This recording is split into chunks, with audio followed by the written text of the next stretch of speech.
Good afternoon and welcome to the work session for the Board of Education of Greeley-Evans School District 6. This meeting will now come to order. Ms. Lemon, will you please call the roll? Director Azari? Present. Director Bentley? Present. Director Campos-Spitzi? Present. Director Edmonds? Present. Director Lemos-Garcia? Present. Director Mash? Present. Director Rogie? Present. All board members present. Thank you. First item is to review our calendar. This week, we have a lot going on. We will be in negotiations Wednesday through Friday for those of us who can attend. Looks like the Greeley-Evans and Elementary Choral Festival is Tuesday evening. Next week, school visit to Greeley Central and the Success Foundation breakfast. Excellent event. Great way to start your Friday. Invite your friends, neighbors, colleagues. And you can either RSVP people through the website, or some of us are table captains. So let us know if you need any help with that. The Evans Chamber Dinner, I'm assuming we need RSVPs for that. Ms. Lemon, has that come and gone, or? We have a table. We do have some extra seats, so if anybody wants to attend, let me know. Okay. And then that gets us to our next board meeting. So just keep an eye on your calendar whenever you know for sure that you can RSVP. That'd be great. It helps us know who will be attending. Any questions on the calendar? Nope. Okay. And moving on to board member comments, we'll have Mr. Azari start us off. Okay, thank you, President Nash. I'd like to start by recognizing our students, Sarah, Abby, and Levi, who attended the CASB Student Day at the Capitol on February 12th. They did an outstanding job of recognizing our school district and our community, and I was really impressed by their professionalism, their knowledge, and their respectful bearing, and their insightful questions and conversations with our state representatives and the CASB staff. There is a Facebook video that CASB has produced about that event, and our students and Director Rogi were featured on that video, and they did an outstanding job representing our district. I also attended the Martinez Elementary Board visit. Great work going on there, as always. I'm very impressed with the work of the staff and the students at Martinez. They make that school a welcoming environment, and it shows with their progress in their academics over the past several years. They do a great job. I also attended the Discover 6 Academy, District 6 Academy, that was held at Greeley West last Thursday. I'd like to give a shout out to Jeff Cranston and his staff for welcoming the community into that school, and Mr. Cranston's well put together presentation about Greeley West IB and all things that are happening at that school. And I'd also once again like to recognize several of our students that represented the 4 mainline high schools here in the community, and they did a great job as a panel, and I'm sure President Mash will probably talk more about that. And finally, I had the opportunity to attend the Greeley Central High School Big Band Boogie Ball. That also was a great night, especially since I'm a former Greeley Central High School staff member. I've always enjoyed that event. It's a great school community builder for Greeley Central, but it also featured Toynton, Chapello, and University High, their band students. And I'd also like to thank our adult community band, the John Mills Orchestra, for their contributions to that event. It was a very, very good event, although it can be a late night for our kids. Yeah. Okay, so that's all I've got, President Nash. Thank you. Thank you. Dr. Lemos Garcia? Yes, I unfortunately did not do a whole lot. I did get to go see my brand new grandbaby in California this weekend. Kiona is a month old, and so that was part of the reason as to why, unfortunately, I wasn't able to contribute a lot to the school district this time. I did attend the Greeley Chamber dinner, which was really fun. A lot of networking, fantastic MC that evening. So I didn't have a chance to. It was so great. And I look forward to attending more events in the coming weeks. That's it for me. Dr. Rogi? I was also able to go, as well as Director Azari, to the CASB Student Day at the Capitol, and that was a wonderful experience. Got to ride down in a district Suburban with the kids and some of our important people in our district. And I'm not seeing them right now. I'm trying to twist around, but anyway, I was really glad I had the time in the vehicle just to get to know the students better and get to talk to just kind of the interactions, and the questions were very interesting. And then on Tuesday, the 17th, I did my interview with, or not interview, I guess it was the Zoom meeting to get ready for the negotiations. So I got that done, and then that afternoon visited Martinez Elementary and met Monica Draper, who's the principal, and Veronica Lucero, who is the assistant principal. And that was just a wonderful experience. Got to learn about project-based learning, and got to be with some of our other board members on doing that. And then on Thursday, the 19th, I also did the District 6 Academy at Greeley-West. And that was it was really helpful to me to have a presentation on what we're going for in terms of looking at graduates. What's our goal? And when we say someone's graduating, well, this is what we want them to look like. So Superintendent Asmus did a wonderful job, and Principal Jeff Cranston, I think, did a really good job of highlighting his school and kind of the positive things about that. And then that evening was the chamber dinner, and thanks to Director Bentley for opening a table so that Mark could come with me. But we had a really nice evening and visited with people in the community and enjoyed that time. Thank you. Director Edmonds? Thank you very much, President Mash. So, got to do some really cool things since last time we met. President Mash and I had the pleasure of attending Greeley Central High School's Culture Assembly, which I was really excited to have that opportunity to be there, but didn't fully know what to expect. And when all the students came into the room with their national flags, and some of them dressed in their cultural garb, it was just a very moving experience to see just the beauty of diversity within Greeley Central, which was actually a really great reflection of the diversity of our district. And one student in particular caught my eye, Mercy Lube. She's from the Democratic Republic of Congo, and she had this beautiful outfit on. She had face paint on. She looked very proud of who she is. And then she went and performed a dance from her culture in front of all the students. And so I admire the courage of these students too, to show themselves as they are, to not try to be someone else, but to be proud of where they come from. Just was another reminder of why I love District 6 so much, why I love Greeley so much, is that we are such a diverse culture here, a diverse community. And so just hats off to Greeley Central. I think this is the 4th time they've done this, possibly maybe 5th. So I hope it's something they continue for years to come. And it'd be great to see that expand out, if anything like that would be a district-wide thing with other schools, just to give them some opportunities. I think some students from other high schools joined some of the bands, so that was just really cool to see that, to see the competition between the different classes, although I wasn't keeping score, but there was some controversy on the score of which class won the trophy. But it was great to see President Mash's son too, in his natural element of just being with his friends and being a leader. Then after that, I went to Fred Chartis Spelling Bee to watch my daughter compete in the spelling bee.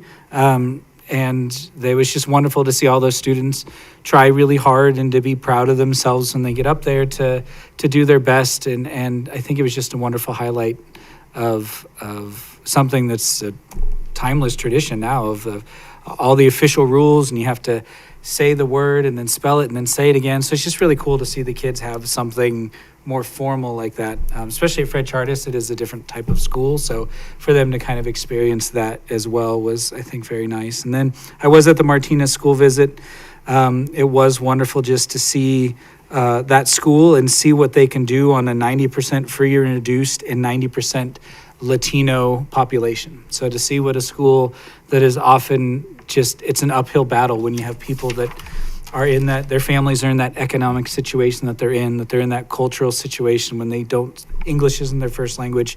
To see them in performance is just incredible. And talking with the principal, I think something that really struck me is she said she's been in education for 40 years. And when they got the money from the bond, extra money to build the expansion, she said that was the first time in 40 years she had all of her students under one roof. So it really highlighted not only the impact of a bond issue, but also the impact or the work that's left to be done to to make sure that all of our principals can say that. All of our principals can say, we have all of our students under one roof, we're safe, we've got a good school building. So it was just wonderful to see that, to see the kids, the third graders in their tiny homes and trying to fit a pool and a 2-bedroom and a kitchen and a bathroom. But they were really proud of themselves just building those and learning math, like how math actually impacts real life instead of just like, why am I learning this? They get to see why they're learning that. So it's great to see that. And then to be there for the free bike giveaway that they were doing with the second graders and to see some of my friends and contacts at Chevron. It was just a nice full circle moment. Chamber dinner was amazing. Yes, the MC, I feel like they now have a permanent MC from now on. Although next year I vote that she's allowed not to be on script. They just give you the bullet points. Well, Not if I'd had more than just a couple of days, You would have gone off I script. would have been just bullet points, yeah. Good. But no, you did wonderful. And it was great just to see the support of our community, how much they love District 6. I mean, the amount of people I knew in that room that kept asking me, how's it going on the board? And I was like, it's amazing. Like we have a great community, and they all had wonderful things to say about our district. And then lastly, didn't have an opportunity to do this because she wasn't here at the last meeting, but I want to extend congratulations to Danielle Bach for the Silver Plate Award. Nutrition services and what we do in this district is one of the leading reasons why I ran for school board, because of the amazing things we're doing for our kids to just make sure they have good nutrition. So it's a very well-deserved honor. Proud to have you as part of District 6 and feeding our students every day. Lots and lots of food. So that's it for me. Director Campos-Spitzy. Yeah, so I got to join a few of you at Billy Martinez, and a lot of the same things stuck out from that visit. One of them was that we asked Principal Monica Draper how long she'd been at Performance, and she couldn't remember, so that was pretty cool. And yeah, to see the problem or project-based learning at that school, it sounds like Fred Chartis and Billy Martinez are two project-based learning schools, and to see some of that in action, watching the third graders design tiny homes. We also got to see fourth graders go into second grade classrooms to teach them about wearing helmets and the importance of protecting their brains right before the bike giveaway, which I believe the Eagles were the ones giving the bikes through Wish for Wheels or something like that. So it was cool to watch the hockey players helping some kids who don't know how to ride bikes, just like around the gym, and then the ones who did know how to ride bikes, zooming around. Another thing that stuck out from that visit, Principal Monica Draper talked about her community and family engagement through her cafecitos. And she said that this year they're planning to celebrate Dia de los Niños, which is nationally celebrated in Latin America. It's a day for children, and that originally they were planning to get one piñata for each grade. And that was talked about at one of the cafecitos with the parent group. And one of the parents was like, oh, we can get you a piñata for each class. It doesn't have to be for each grade. And so that's what her and her daycare people are doing, is making sure that all the Billy Martinez classrooms get a piñata on Dia de los Niños. So that was really cool. I did drop by the big band Boogie Ball. It is long. There is programming from it starts at 6:30, but it goes till 11 p.m. And that is way past my bedtime. So we participated in the silent auction, watched a few of the bands. The Greeley Central dance team, I don't know if they're a team or it's a class, performed this 1950s fun dance. And my exchange student, who is no longer mine, was one of the dancers, which was a fun surprise. Yeah, but it is the way the Greeley Central High School Music Boosters fundraise, and I think it was a successful fundraiser. Other things, yes, the chamber dinner was wonderful. That same day, earlier that day, I was at a UNC board meeting. We had our quarterly board meeting was Thursday and Friday. As we all know, big news came out of those board meetings. But aside from that, one of the things we review at every meeting is enrollment, our student enrollment at UNC, and they show off their different ways, the swag they send our students to convince them to make UNC their four-year university home. And this one's specifically for Greeley High Schools. So it says, our promise to you, Greeley High School graduates receive up to 8,000 in UNC scholarships. And it has the logos of all of our different high schools highlighted on the postcard that our students all get. One other thing, university related, I got to brag about the Zello platform that I had just learned about at our last work session with the Hispanic Advisory Council to the President. And so President Feinstein meets regularly with Latino leaders in the community, and I get to be part of those conversations. And we talked about how Zello might help connect District 6 to UNC even better. Yeah, so those were a few things. And yes, please come to the Geek Fest tomorrow. It is so wonderful. You see a bunch of elementary school students from all of our schools performing in choir, and they all get on the stage at one point. It's like, I want to say like 400 students or more and sing, and it's fabulous. I think that the voices of children is just pure joy and innocence and all the good things in the world. So, yeah. Vice President Bentley? They cover most of it, but I just wanted to mention I did make it to the Greeley Chamber annual dinner.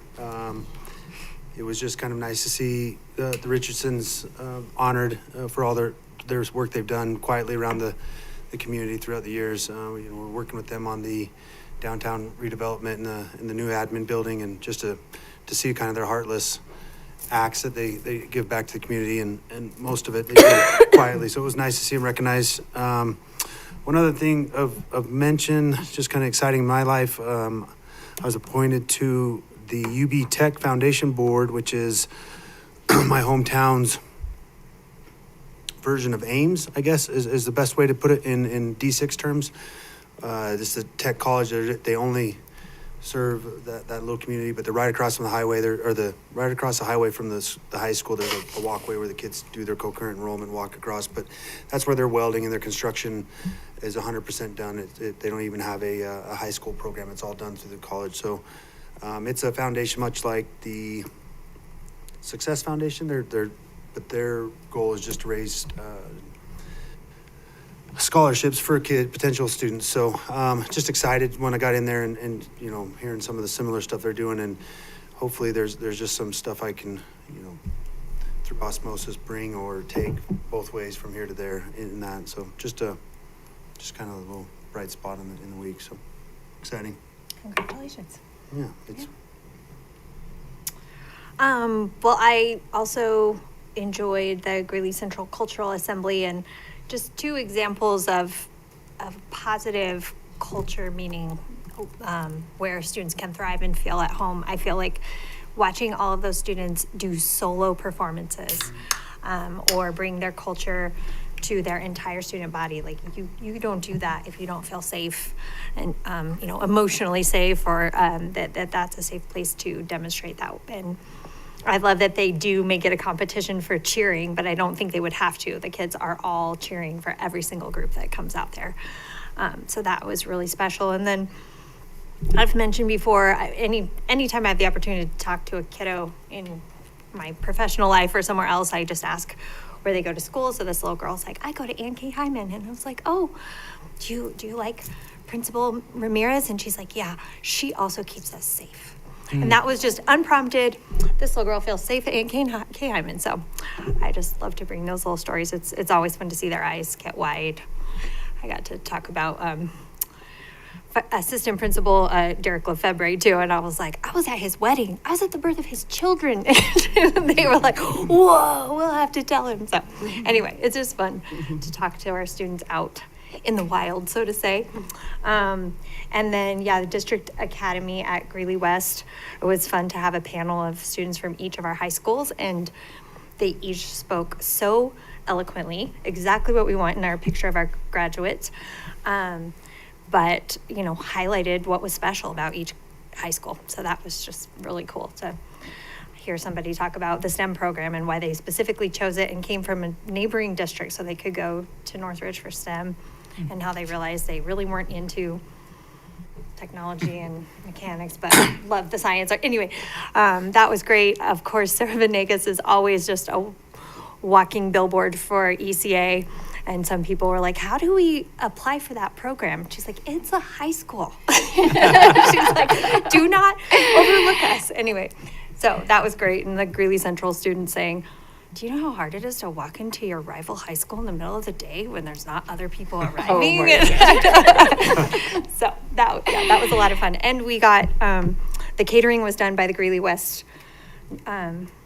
catering department, and I think maybe they're providing us dinner tonight, so I'm excited to see what they brought us this time. All right, we've all done a lot of great stuff. This is a fun part of the year where there's so much going on, and it's just like gonna get faster and faster until it's summer. But thank you all again for your jumping in with both feet and supporting the district. And now we will receive an overview on negotiations, so you all know what to expect. Yeah, so Assistant Superintendent Wes Tuttle and Assistant Superintendent Annette Overton are going to do just what you just said, President Mash. Give some overview of what y'all can expect at negotiations. And could you all just remind me who's there and when? So, Okay, do you just want to go around? Yeah, maybe? yeah. Yeah, I'll be there Wednesday, Thursday, and then I've got to leave by like 11:30 on Friday. okay. I'll be there the whole time. Yeah, me as well. I'll be there. Me too. I'd like to leave Friday early, but I can stay if I have. I'll be there Wednesday and Thursday, although I have to leave for a lunch meeting on Thursday. And maybe Friday I'll be there in the morning. I'll be there Wednesday morning. I'll be there Wednesday during the day, for the whole day. Thank you very much. And we did update this slightly, so Amy will send out an updated, it's all the same information. It just has pretty graphics that Annette put in and some things like that. So, but Deirdre, do you want to start it out? Sure. I'll start out. I think what you want me to talk about here, Wes, is that when I came to the district and I saw what was happening in the district, I called Diane Groves and I said, oh my goodness, let me tell you about my new job, and I'm going to send you some Greeley Tribune articles. That's our local newspaper, and then I'm going to need your help. And then I said to her, it'll be the best work you've ever done. Before the night of, well, like a week after my contract was approved, the former board president, Roger DeWitt, called me and said, sorry to share difficult news, but we're currently being sued by our Teachers Association. And so that was one of the issues we were able to work on once we brought the consensus work in. We did the very first consensus circle in late July after I got here. I had been advised to stay out of it. We were almost to impasse on our teacher contract. We did not have a teacher contract, and we were headed near impasse. And I had been meeting with the then president of the association, Pat Otto, and so I had a sense of what she needed to be able to come to agreement. Annette's predecessor, Dr. Kevin Ayton, he and I and Pat Otto and Kelly Longacre, who you all will meet on Wednesday, I invited them to come into a circle, really just weeks into the job. And it was a big risk, but it turned out beautifully. Literally within 60 minutes, we had an agreement. And the reason we had an agreement was because frankly, I had taken the time to really listen to what they needed. And when we were able to give them a piece of that, or give them that, they were able to meet us partway. And so since that time in 2015, we've been doing consensus negotiations for our teacher negotiations. We practice consensus practices outside of negotiations. We have ongoing committees and teams that use the processes as well as are solving problems that come out of negotiations. We have trained every district leadership team member and every department in the district, and every school has a team trained. Typically, we do training about annually. There's been a few years we've skipped, and so we'll bring in the administrators with a teacher team or a a support team when we do those trainings. So several of our people have been trained multiple times, which is really good because you'll see as you go through this over the 3 days that it's pretty complex. And although it looks easy, it's pretty complex and it takes a lot of trainings to get to be able to really use the processes. So that's part of why the 3 days it takes 3 days to do what we're going to do, is because we're being trained along the way. With that, I'll turn it over. Is that what you wanted me to do? Thank Okay. you. I'll take it. The things Dr. Pilch just talked about, that was one of the things that we have on our list here of consensus and action. So over the years, we've done these things. She talked about the lawsuit, and then we've used it at the district level for We a made the variety of lawsuit go things. away. Yes. We didn't have to go to court. That's right. We had the distribution of title funds where we had a group of people come together and talk about how we can use title funds with people at the district level, principals.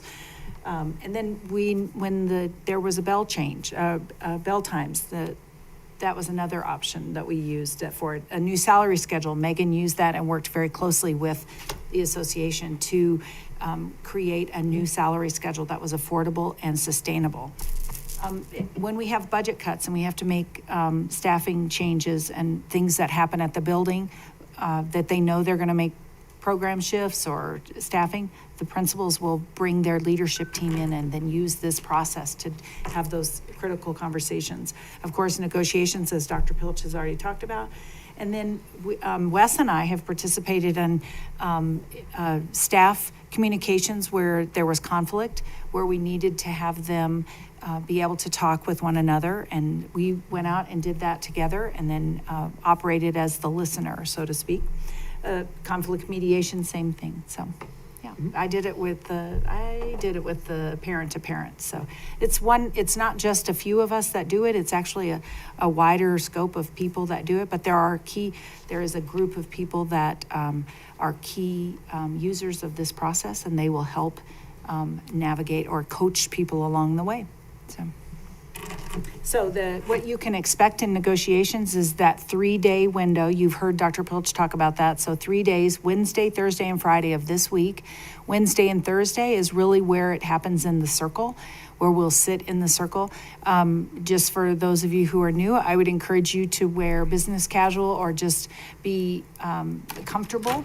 And because we're in a circle most of the day without a table, just saying, it's really comfortable to wear pants. You feel a lot more comfortable if you're wearing pants. Meals are provided. That's just housekeeping for you. Meals are provided, breakfast and lunch, all 3 days. And then the patience is necessary. It's one of those things that Deirdre started talking about just a minute, about how long the process is complex and how the conversations can be really long, and we'll take time to really just listen, as she did when a lawsuit was filed. And so we spend time, and sometimes we think, oh, we could just solve it if we say it this way, but we really want to listen, and they listen to us as well. So it's a really nice, good process that, iron sharpens iron, so to speak. So it's a great opportunity. For you guys, there's not any preparation that you need to worry about. You just come and listen and have conversation. You'll know what to say and what to do at the time, because the facilitators will give us that information. And then the day 3, the 27th, is work time. We'll be big circle the first 2 days, and then we'll be in small groups the last day. And so time will determine whether or not there would be time that you would need to be there. We'll make that determination when we're in negotiations. So, okay. And then that first morning, there'll be grounding. So when everyone gets to know who's in the room, we'll go around the circle and introduce ourselves. We'll talk about how we feel about being here. What are we thinking about that? And what are your best hopes? At some point, we'll be talking about that, best hopes about being in negotiations, worst fears. And that will come through Diane Groves and Wes Tuttle, who are our facilitators. So you might ask, who is going to be sitting in the room? There'll be all of you, the school board, there'll be district level administrators from the instructional side and from the operational side of the house. And then there'll also be representatives from District 6 GEA. And what I really appreciate, and Aaron and I talk about this regularly, is that we are a team. We're one team. We're not the admin team and the GEA team and the school board team. We are one team solving complex problems together. So, turn it over to Wes. And that's one of the reasons we sit in the circle, is Deirdre models for us, taking off the hat of the superintendent and sitting at that circle in a fashion that equalizes the power. So everybody does have the voice, and we truly listen to each other. We don't wear badges. We don't wear our badge so that there's not, we're just, all of us are sitting there together solving complex problems. What'll happen is we'll have several committees report out to us. So after we do the grounding the first morning, we'll do other things, and then we'll have some committees report out to us. And so some of those committees are compensation, SOLCOM, systems of support or SOS, time and learning, professional development, and then there may be some additional ones that'll be extensions of some of those. So you'll hear from each of those committees. You may hear some ideas of next steps. And so you'll start to hear the workings that have been going on all year long, and then leading into this next upcoming year and the work that we're going about, and the problems that we're already solving, and maybe the next steps that we're needing to look at. So some of the protocols we'll utilize. Yeah. What is SOLCOM? Good question. And they'll explain. Solutions Committee. Yes. Oh, okay. And it's a small group that kind of have extensions in each one. So Megan, Annette, Deirdre, Aaron, Kelly Longacre, Dawn, I think that's the team. And then we have advisors. And then they just kind of make sure that some of the stuff is continuing to work. And so Solutions Committee. And you'll hear more about that. Thank you for stopping. Sure. When reports are shared, there's going to be different things that we'll utilize, some of the protocols. So one thing is listeners. There'll be opportunities for some of you to, at times, be a listener. And all you are doing is echoing back what you hear. Sometimes, if Brenda is talking, and I'm going to use Brenda as an example because I get along really well with you. But let's just pretend I didn't like Brenda. I might not hear it from Brenda. But then when Robin echoes those same words, I have a relationship with Robin, and I can hear it. So there's a lot of different reasons that we use these protocols. And so that's an example of why we might have somebody else also echo the same information, but it also verifies that, did we hear it right? So we use listeners. And as listeners then report out, they'll have a backup listener to allow them to say, okay, I try to remember it all, because we don't take notes. We just try to remember. We just absorb it. And so you'll have a backup listener that then can fill in some of the holes when you're listening there. And we'll stop it in short segments, so it won't be 10 minutes that you're having to recite everything from. But that's two of the protocols. And then the responders. There'll be times then that there may be an idea, a suggestion, something we're wanting to do, and we'll have then somebody respond. And you'll be able to add your own opinion as far as, is this something that makes sense to us? And we'll try to have different perspectives respond from different avenues as to, before we go down that path, is that the right path for us to continue? Or what advice would you have for this small group that's going to be working on that? Some of the things we'll be doing, there may be times that we come to an agreement in negotiations where we all different parties sitting around the table come to an agreement of here's the next step that we're going to do. Sometimes we might say, boy, that's a great thing, but we need this subcommittee, time and learning, to continue to explore that for us. Or compensation is going to continue to do that work. And then eventually, all this is going to go into some work, and it's going to continue working because, as you know, and we shared with you, we don't have the state budget situation finalized yet. So there's some pieces of the puzzle that aren't going to be final for a little while. So that will come back to you and back to GEA membership to vote on once that is finalized. And so you'll have an opportunity to approve then those contractual things that will come to you, and Annette and Aaron will bring that to you later this spring. Those of you who have participated in negotiations, what other comments, advice do you have for those board members that are new joining us for the first time this week? The whole listening thing, like I've admitted to you guys, I'm not the best listener, but it's crazy how much you might miss, because there's like, you literally have to say exactly what you think the person said. It's not like you're summarizing it or you're like trying to include every detail. So then having that backup listener is really nice to fill in all those holes that you might have missed. Keeps us awake when it's after lunch. I'm actually really glad for the venue change because we're gonna have windows. At Ames, it's usually no windows. It's a little bit, it feels a little long and it's a little bit cold. I wonder if the panorama room will be warmer. To the listening piece, guys, and some of what you've heard, don't let this cause you anxiety, please. Really and truly. It is not a test. It's not a performance. I mean, you do not need to prepare anything. And Diane is a beautiful facilitator. She will put everyone at ease. So I don't want that to cause you anxiety hearing about competition this to try and or remember it wondering all. if you can do it and how you're going to do it. The day goes really well. I would just reiterate, which I think we kind of have like pounded into everyone from day one, to stay out of the weeds. So we will get to hear the struggles, the priorities, the challenges from our teachers, but we're not the ones that are going to be on the committee solving that problem. So that's not to say that you don't have the opportunity to make a suggestion or give advice. Actually, that's the word that's often used, is what advice do you have for the group moving forward?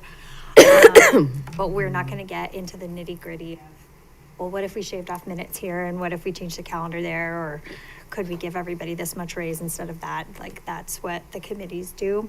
And the board's role is really to be listeners, to, again, we're that high level mission, vision, values. So we need to know what the mission and vision is of our staff as well, and make sure that we are listening and hearing and able to support with the decisions that we make.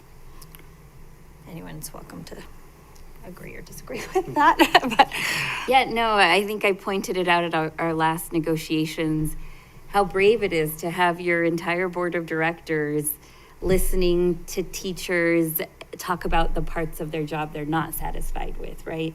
Like, we don't necessarily go to negotiations to talk about everything that's going well. We talk about how we might improve their work-life balance and things like that.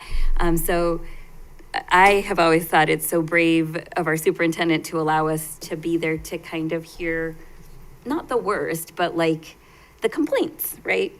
And I think to put it into perspective, that is what we're there to do, not just talk about all the great stuff. Meaning, like, it doesn't mean that all our teachers are terribly unhappy. They're just bringing up things that they would love to be better. And so I think it's very vulnerable for our superintendent and the cabinet to let us be there, and brave and fully transparent. And so I really appreciate that we get to be part of this every year. I would just say, be patient. The first day can be slow, and it's a little frustrating when you feel like you're in there to get some work done on how long that process takes to develop. But just know that once it develops, you have an aha moment, and you'll really be thankful that it went the way it did. It really lays the foundation for us to be able to work together and to kind of take all the unknowns out of the air. When there's unknowns, we all, human nature is worst case scenario, so we get those out of the way and kind of realize we're all just humans and people again. I've found personally so much value in this process that I brought Diane in my own business multiple times, and she will be back more. So, you'll learn some things that you can take home and use it with your spouses and all sorts of things, and coworkers. It's a very valuable tool, and I think you guys will be very very thankful to have gone through the process and very appreciative of it once we're done.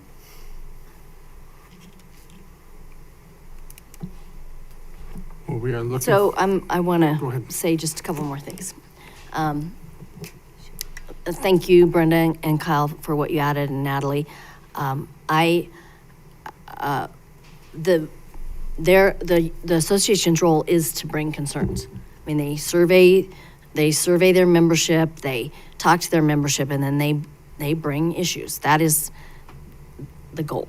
So there will be issues, as Brenda indicated. So just be prepared for that. And know that we have solved some very complex issues using these processes, in particular, getting a contract every year and getting a new salary schedule and fixing the lawsuit. And there will be new issues yet. I mean, we still have not solved the issues that exist around time and teacher time and the stress they feel about all that is on them in the time that they have. And we've not solved the student social emotional issues, the behavioral management issues. All 30 plus years I've been in negotiations, time and it used to be called classroom management, then it was student behavior, now it's social emotional, but that's always an issue. Both of those things will always be an issue.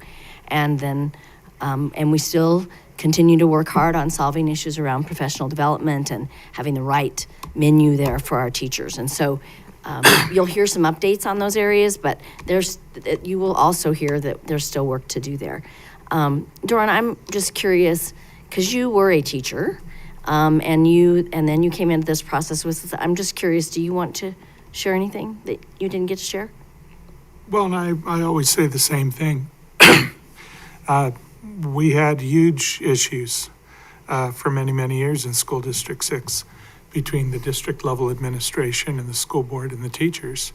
And since Dr. Pelch has come into the district, that has changed. Mm-hmm. I'm always leery of it going back, but I believe that if we are open and we do listen intently and share ideas in a positive way, and I think Wes does a very good job, along with Diane Groves, of setting that tone in the room. I think that this positive consensus building way of doing business in School District 6 will continue, and I hope it does. And I think we have buy-in from the three entities, the board, the admin, and the GEA. And we kind of talked about this with previous board members, like, this is the way we do it in District 6. And that is what we're going to continue to pass on to new board members, to new GEA membership, to new admin. Like, this is the way we do it. This is the way that, and you'll hear sometimes from people who have come into our negotiations from other districts, or like the UNISERV person who works with other districts, and they're just kind of like, you guys are a unicorn. This is not how it goes in other places. And so I think as long as the three entities can remain committed to this process, we'll continue to be really successful. As we're wrapping up, any questions from anybody? Amy keeps us going with good snacks and caffeine, and so. Zimri does a good job. Oh, Zimri, yes. Zimri does all that. Yeah. Well, we look forward to seeing you. So will you guys review parking and times, please? Are we really starting at 7:30? We'll start it. 8 o'clock is when the meeting will start. 7:30 is when food is available. And I would encourage you to participate in that. It's a chance to, Diane shared with each of you, food is on site so that we don't leave. We get the chance to interact with each other all the way through lunch and We everything. eat together So that's important at lunch. too. Mhm. And then, Amy, I believe you've sent an email out with all the information for parking and what the directions are. That's what I It's in your understood from calendar today. invite also. Okay, thank you. There's a special code. Yes. Sounds like you need to download an app or something. Yes, yep, there's a parking app that you'll need to download before you get there. And then you'll add in the code for free parking, but you will still need to add in a credit card. So it feels weird, but it won't let you get to the checkout process until you have a credit card entered, but then it won't be charged. It'll be a zero balance. Can you park on the street? If You you'd like, can. absolutely. Yeah, and I'd also encourage you just to plan for parking and walking in. I mean, it's a big campus, and I was there for a meeting today, and that lot on the other side of the campus commons that's the C lot that they're offering us, is almost always open. I mean, we were parking way in the back of it because there was so many events going on today. So just plan for that. It'll be closer to the ballroom. Do you Yeah. remember the old ballroom? Yeah, at it's the over on the university? ballroom side. I was thinking. It's Yeah. on that side. It's on that side, And you go in and there's like the chimney, the big like fireplace, and go upstairs. like on the main level Oh, of the right. university center. Yeah, and then to your right, there's some stairs that go up to the panorama. Okay. Yeah. I think I've been there. Yeah, And an just to elevator. give you- An elevator. And an There's elevator, yeah. It's real easy with the elevator. Well, we look forward to being together. I'm gonna head out and go plan with Diane. Meeting tonight. She just flew in Wes, thank today. you for this. I know we've been training Wes up. Tom and Danielle have both been trained too quite a bit. I mean, a lot of our team have been. Annette, the HR directors. I mean, we've got several people in the district that have really done a lot of training so that we can deploy folks. Thanks for doing that, Wes. Thank you. I could help you with the app maybe during dinner if you want. Or we could carpool. I see, download an app, I'm like, Or park on the street. Or There park on really the is parking.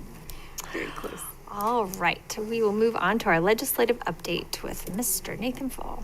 Yes, sir, Mr. Fall.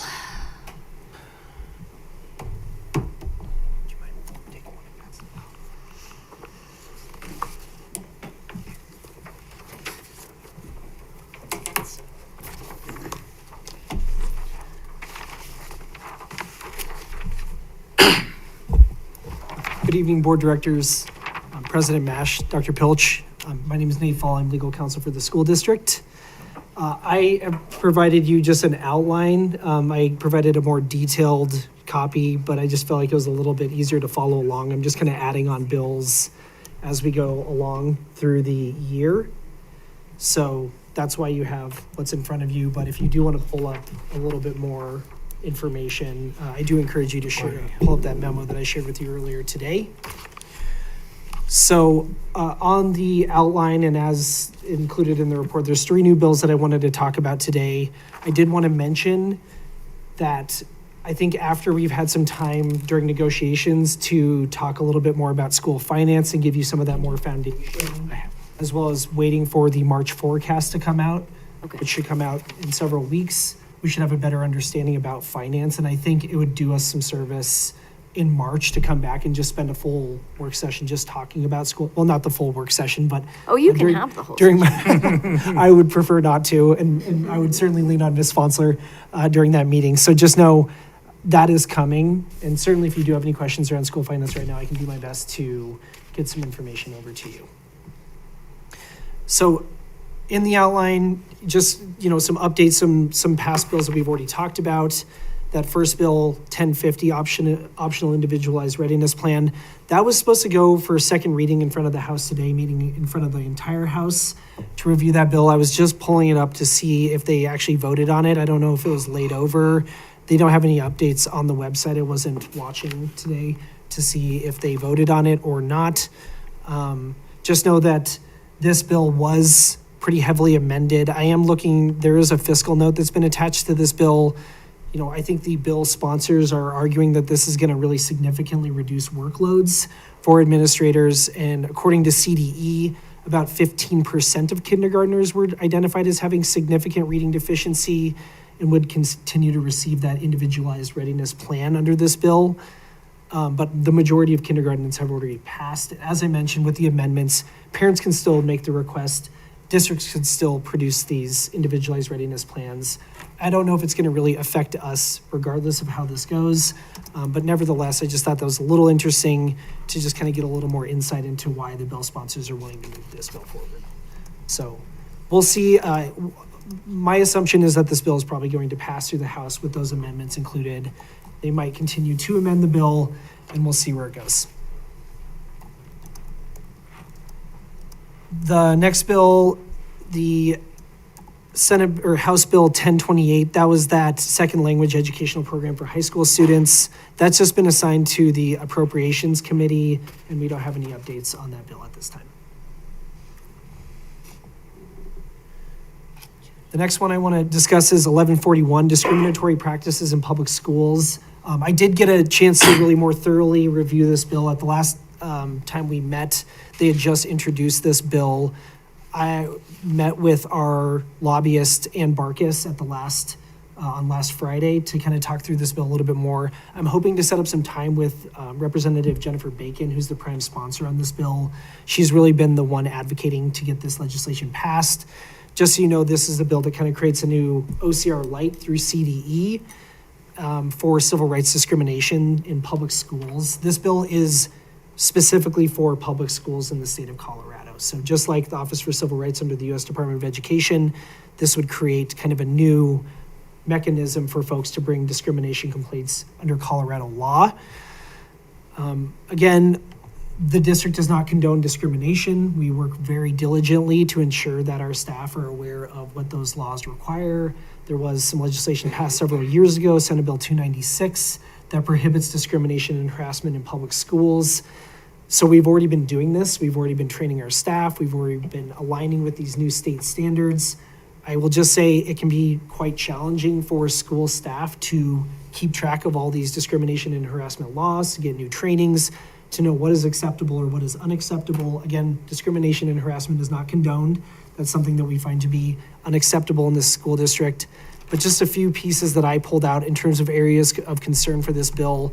There's another standard in here where it's unwelcome, objectionable, unacceptable, or undesirable could be considered discrimination or harassment in public schools. That's quite vague. I know that a lot of groups have been moving for amendments to this bill just to provide a little bit more consistency between state law and federal law, if ultimately that is what the purpose of this bill is trying to do.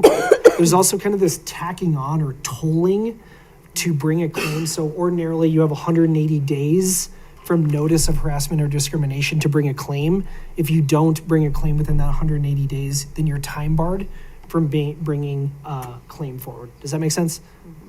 So this adds another 60 days to even if another agency has already reviewed. So let's say you bring a complaint forward with OCR completes an investigation. They don't reach any findings on the merits. Perhaps there's some procedural reason for them to end the investigation. Then this bill would add another 60 days for somebody to bring a complaint through this bill. So then there would be an additional investigation that we would have to file a responsive answer to. We'd have to do a lot of additional work. Hopefully, if we've been working with OCR or whatever agency, that we would already have that information readily available.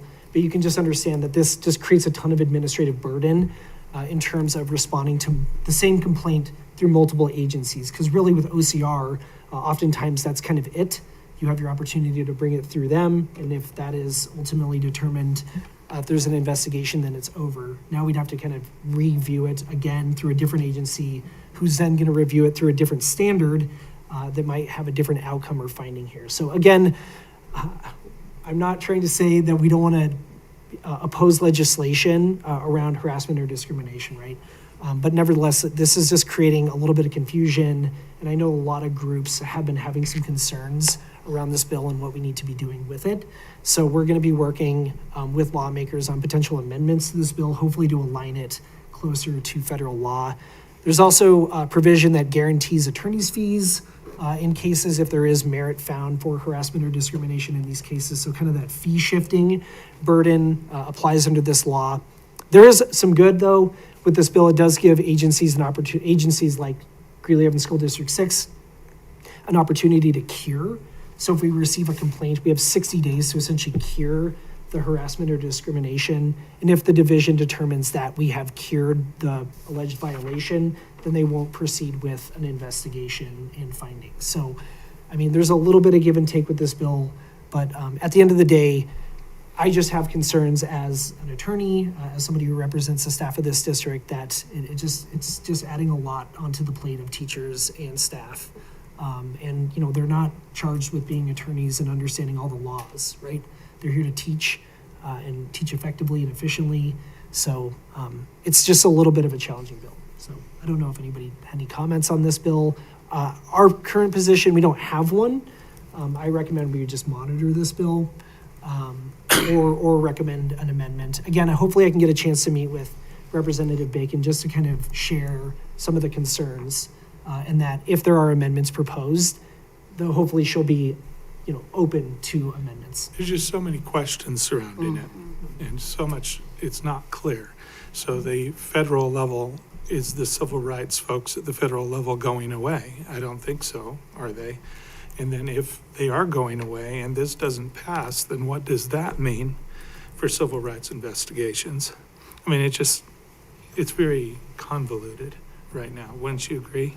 Thank you, Director Azari. I agree. I mean, it's unclear what is happening with OCR. I mean, I got to be frank about that. But at the same time, we already have the Colorado Civil Rights Division that already is charged with reviewing and investigating claims of discrimination. There's also EEOC that reviews employment discrimination cases in public schools. So, I would agree to the extent that it just kind of adds on to the burden and confusion around kind of what are the standards and what are we supposed to be doing. Again, what is undesirable behavior, right? I think that's a pretty vague term that could be interpreted in many different ways. We don't have any statute that defines what undesirable behavior means. And so I just think it adds a little Well, and also the word severe and pervasive. So severe, what is that? Right. And severe and pervasive is generally defined by state and federal law, right? And that's more of an objective perspective, right? But it brings in some subjective perspective as well. But what state law does is it's not severe and sorry. It's an or, sorry. It's severe and pervasive under federal law, but state law says severe or pervasive. That's right, yeah. Right, so now we kind of have two different routes to go. And so one incident could be enough under state law, but it might not be under federal law, right? And I don't want to claim any right or wrong with that, but at the same time, it just makes it a little bit more challenging to know when is a single incident certainly discrimination under state law, and when do we need to kind of cure that deficiency.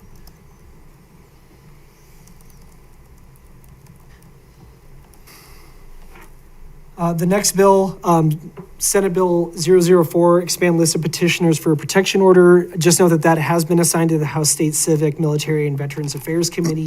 That will be heard on March 2nd. That's the bill that just expands who can bring an extreme risk protection order forward, which would then include institutional petitioners like school districts for an individual that they fear may be of a harm to themselves or others. And have that kind of 72-hour hold so that they don't have access to firearms. Again, I know we had a pretty spirited discussion at the last hearing around this bill, but I just want to kind of be mindful less about kind of the issue of guns and more about the obligation, right, that this is going to put on school districts. I think in terms of kind of relationships that we have with the community, this could cause a lot of issues, right? One way or another, whatever side you're on, I think folks feel pretty strongly about gun rights in this state, in this country. And certainly, I think it could just lead to some pretty complex relationships if this is something that we could bring forward. Of course, if there is an instance where we would prefer, after going through a threat assessment, for example, that somebody really is at a risk of harm or danger to others, maybe there would be an opportunity under this law if it were to pass. So, but just know that this will be heard on March 2nd. Right now, we don't have any official position on this bill. Do you really think that it would change? How would it change what we already do now? Like, I assume if one of our teachers or counselors feels that a student's at a danger to themselves or others, they would alert Chief Corliss. He would take that from there.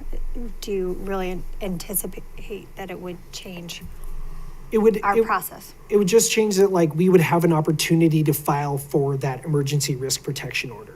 Right? Like, because right now that would just go through the police department, and maybe that's just where we kind of end up anyways. This bill does have immunities kind of built in, so we don't have to do it ever, right? But it could bring some question marks about why didn't we in a situation, right? And I think there might be some folks on one side of the fence who would be really concerned, why didn't you file for an emergency risk protection order, right? And so I think it would just kind of create some questions about our practices and our decisions, and a lot of these decisions are really split second. And I think it would just put a little bit more pressure on school districts that I'm just not sure if this is an obligation that we need to be having. But it is a whole process and a court decision. So it's not like if you ask for it, you just get it. Right. That is true.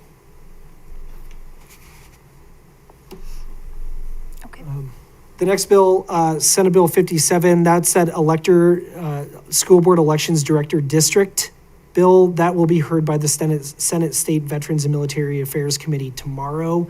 Most school districts are coming out in opposition to this bill. We've also registered a position of opposition to this bill.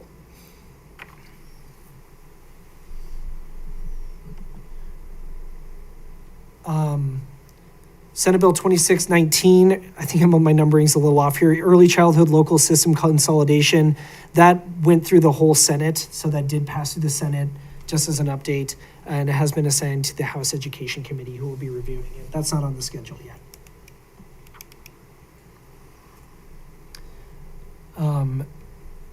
Senate Bill 68, modify administration of education assessments. This is the bill that would kind of, we could request a waiver from summative assessments from the federal government. This has been introduced in the Senate, and there still doesn't seem to be any committee that's been assigned to this bill.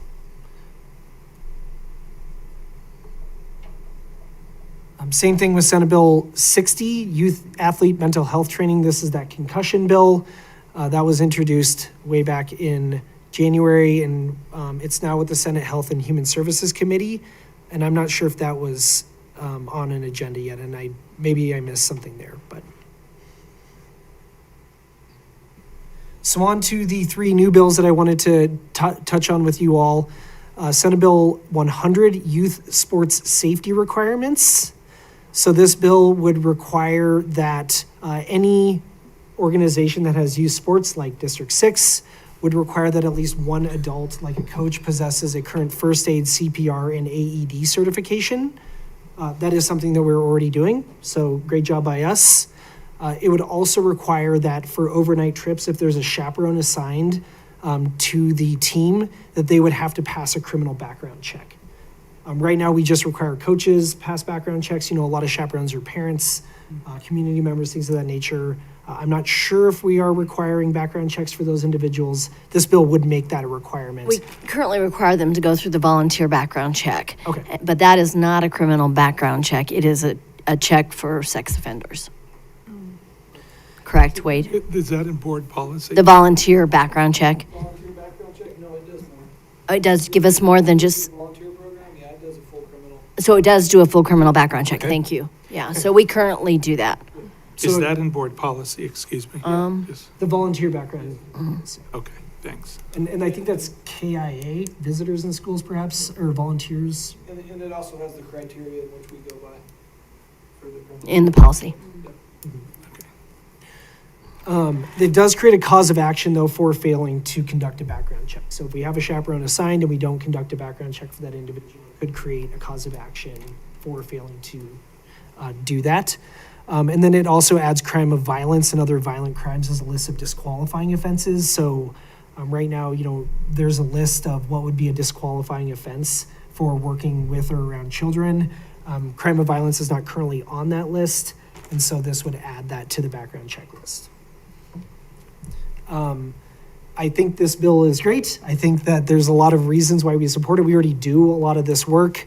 I'm just generally hesitant to advise supporting legislation without adequate financial compensation, and there's no liability protections embedded in this bill. You know, it would create additional workload for us just to make sure that everyone's going through these background checks. You know, a lot of these decisions can be made rather quickly. I know that we do have a very robust process with chaperones. We're not just letting anybody kind of willy-nilly go in and be around children, right? But like, of course, this would just, again, add that kind of cause of action if we fail to do something along those lines. So it could create legal and liability costs for responding to allegations of noncompliance and things of that nature. Again, this is a bill that I think we can monitor or potentially support. Again, we're doing a lot of this work, and I think there's a lot of good reason why we would want to support a bill like this. The next bill, Senate Bill 104, require key boxes at schools. So this bill would require us to install a key box that contains keys and other access control devices necessary for law enforcement agencies to access each building and room located on school grounds. And we could use school security disbursement program money to install those boxes. I spoke with Chief Corliss This is, again, something that we are already doing in the school district, which is great to hear. There are funding mechanisms that are already included. This is something that we would probably support. I would just add that there are a few kind of specific provisions around what needs to go in the key box, including things like accurate maps that kind of set forth the building's interior, names and identifiers used by staff to identify rooms, doors, stairways, and hallways on the map, locations of critical utilities, things of that nature. So, I think we might have to make some adjustments around kind of what's included in those key boxes. But I think in the interest of safety and security, this is certainly something that we could consider supporting, especially because Chief Corliss and his team have already been working really closely with law enforcement to do great work like this. And the last bill today is Senate Bill 107, Modify Colorado Open Records Act, CORA. This bill makes me super excited. Just so you know that Representative Kathy Kipp, or Senator Kathy Kipp, who just was appointed as President pro term of the Senate, has been working diligently for several years to make revisions to CORA. This bill actually did make it through both houses last year with a ton of stakeholder involvement, and then Governor Polis vetoed the bill in the interest of transparency, things of that nature. So kudos to Senator Kipp for coming back to the drawing board and trying it again. There's just a few provisions in this bill that I think would make it super workable for especially me and my department and communications when we are responding, and finance really. We spend a lot of time responding to CORA requests. So this would just give us a little bit more time to respond to open records requests. I can say in this district, we are very transparent. We respond to open records requests with fidelity. We provide everything that's asked of us. But again, it would just add 2 days to actually respond to it. Right now, we have 3 days to respond. This would make it 5 days. If we have extenuating circumstances, we get an additional 7 days. This bill would give us 10 more days. So 3 more days, so we'd have 10 days instead of 7. So really, it's a few extra days. And I cannot emphasize how nice that is, to have a couple more days to respond to these open records requests. And it creates additional extenuating circumstances. If our records custodian is not working that day, we can say, they're not here. We need a little bit more time to respond for when they return. There's some flexibility for, right now under Colorado law, no matter what, if somebody is making an open records request, we can never disclose student telephone numbers or addresses under any circumstances. This bill would add a prohibition of any other student information that could be used to directly contact, address, or send a message to a student through any means or method, which would be super beneficial. Not that folks are really trying to do this for nefarious purposes. It's really for marketing reasons. They want to sell their stuff and get information out to students, which we just find to be unreasonable. And then one other area that I thought was really important about this bill is it adds kind of this 30-day response time, because a lot of folks we get for open records requests especially are businesses that want to see all the contracts that we get so that they can work with other businesses to work on invoicing and pricing and things of that nature. It's really only for business purposes is the reason that they're making open records requests. And so this would give us 30 days to respond to those requests, because a lot of times those requests are asking for 15 contracts, right? So then we have to go and we have to dig through all these contracts. A lot of them contain provisions that there's non-proprietary information in the contracts. So then we have to send the information back out to our vendors and say, you've identified that this contract is non-proprietary. Can you tell us what's non-proprietary? Redact it for us. Then we'll get that back, and then we'll send them a copy of a redacted version. And so it does just take time.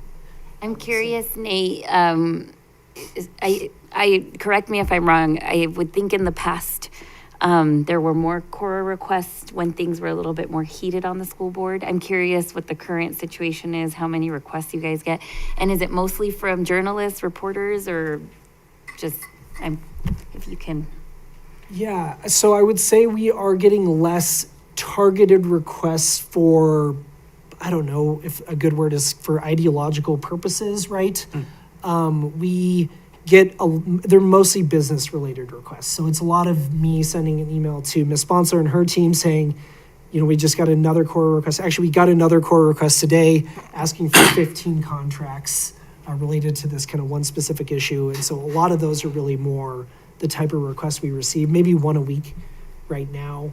But we do occasionally receive very, very interesting requests asking for every single policy, all of our practices related to this one specific issue.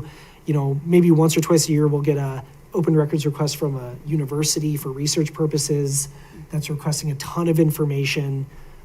Usually it helps, I'll just pick up the phone and call them and say, look, I know what you're looking for. This is going to take us a ton of time. If you're willing to kind of waive this 3-day response period, we'll get you what you need on kind of a rolling basis. Most folks are pretty agreeable to that, but every now and then we get some pushback and some demands. We have to meet these records requests in a specific amount of time. So yeah, I would say by and large right now, it's mostly business related. We do get a lot of requests kind of for staff emails and things of that nature, staff positions, staff salaries. And again, a lot of that is for marketing purposes, so they can send staff information about all the great products that are out there that their staff should suggest that we buy for them. So it just kind of depends, but right now that's mainly what I've been seeing. So Cora requires that as a district, we have to provide that information to anybody that asks. Anybody that asks. If it exists. And they don't even have to put their name, they could just put Batman. Thanks for telling the public that, Brenda. We do get It just like blows my mind. we have I call them frequent flyers. We have a few organizations that make open requests. They're based out of like New York, right? They're not even local. So it's very strange. But I'll see an email and I go, okay, this is this company and Yeah. they're asking for this information again. But sometimes it's parents, sometimes it's local organizations wondering what we're doing. I mean, it's not all business. Right. And it does get tricky with journalists and things of that Yeah. nature. And if they Sometimes are it's requesting kind journalists. of confidential student information, for example, and then it becomes a question of what we can and can't share. And And stuff is so redacted, then you can't even, it makes no sense. I mean, you all had a parent in front of you at the board from one of our charter schools talking about information they had, and they didn't have all the information because we had to redact so much of it. It becomes especially tricky too with emails, right? If they're requesting every email from August 1st, 2022 to present with these key terms. And then we have kind of a robust process with our IT team, and we have bought this technology that we use to help kind of cull all this information. It'll be 7,000 emails, right? And then we'll cull it. And then we have to kind of actually pick through every single email to determine if there's confidential information or if it's not public information or if it doesn't meet the request itself. We can charge a reasonable fee for that time, but it's not an equal, it's the amount that we can charge. Financial burden seems like it would be tremendous. Right. For all of that. So, but you can charge if you can charge for the time that it takes to get that information to people? Yes, and it's any request that's going to take us longer than 1 hour, and then we just kind of like give them an estimate. We say this is going to take 10 hours, and we've done this so many times. We have a pretty good idea of how long it'll take to review emails. So we'll say it'll take 10 hours. Once you remit payment, then we'll start the work. And so, but more often than not, we kind of undersell the amount of time. If we ever do say it's going to take 10 hours and it only takes 8, then we would offer a refund. But by and large, it always ends up taking more time than we estimate. We don't ever go back and ask for more money unless it's really a significant amount of time. But yeah, the staff time to actual charge fee like ratio, it's way more money to respond to these requests than what we get back. So that's it, unless we had any other questions. I did want to say that the future is bright. I had a wonderful time at the CASB Student Day at the Capitol with you all. Sarah, Abby, and Levi were tremendous. They kind of cornered Senator Bright for about 15 minutes and really asked him some pretty direct questions. And I think Senator Bright did a wonderful job of responding to their questions. But I just was so impressed and so proud of them for coming down to the Capitol and kind of putting themselves out there in that way. Something that I never did in high school, and would have never thought to do when I was in high school. And so I was just like, I just left with such an amazing impression of those kids. And I just think that they're going to go do great things. And it's so exciting to see that we have students in this district that are so capable and amazing. And so, again, it's just one of my favorite days of the year is to be with students in that capacity. And it was just a really amazing experience. So thank you all who were there. And I'm sad that I won't be able to do that again. So that's everything. Thank you. Thank you. All right, let us debrief our work session, and we'll start with you, Dr. Campos-Spence. Thanks, Nate, again for all that information. It was nice to kind of go through a lot of these a second time now that we've digested more of the information. Yeah, and the overview of negotiations was a good refresher, and I learned something new, that one of the reasons we have a second reader is in case you really don't like the first one, so, or listener. That's all. Director Edmonds. Yeah, I'm looking forward to negotiations. I think it's going to just be a great time of conversation and to hear from our teachers. I'm grateful for the work that Mr. Fall has done for us with a lot of these bills, because again, just looking at them and having to sort through it would be an incredibly arduous task. So to see but it's also encouraging to hear the things that like District 6 is already doing.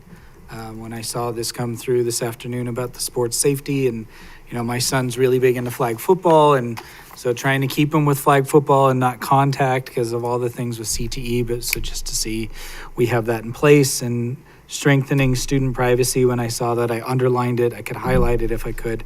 That's, I think, incredibly important. So yeah, thank you for those updates and for all the work you do for open record requests. I can only imagine, especially when you talk about marketing.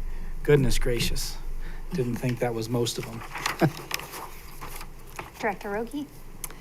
Again, just a learning opportunity in terms of understanding just our approach to negotiations. I'm really looking forward to that on Wednesday. That will be, I just think, just fascinating to see, what the conversations are about. And just, again, the focus on listening, I think, is super important. And then the legislative stuff, it just amazes me how, I guess, just from my perspective, how much, I guess, government oversight is within everything we do. So, and I think that is concerning, but I sure appreciate Nate's work and keeping us up on all of that's going on at the state capitol. Director Lemus-Garcia.